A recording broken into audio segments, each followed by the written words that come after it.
Samantala, ipinaaresto na ng Davao Regional Trial Court Branch 12 si Pastor Apollo Kibuloy. Kaugnayan sa mga kasong sexual abuse of a minor at other acts of child abuse laban sa pastor at 5 iba pa. Ayon sa korte, noong March 14 pa dapat inilabas ang arrest warrant.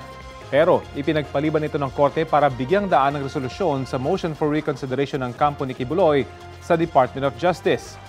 Pero hindi naresolba ang apelan ng kampo ni Kibuloy sa panahong inilaan ng korte kaya inilabas na ang arrest warrant kahapon.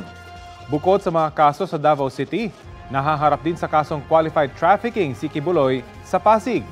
Ang mga kaso laban kay Kibuloy ay dahil sa mga umano'y pang-aabuso niya sa mga miyembro ng Kingdom of Jesus Christ.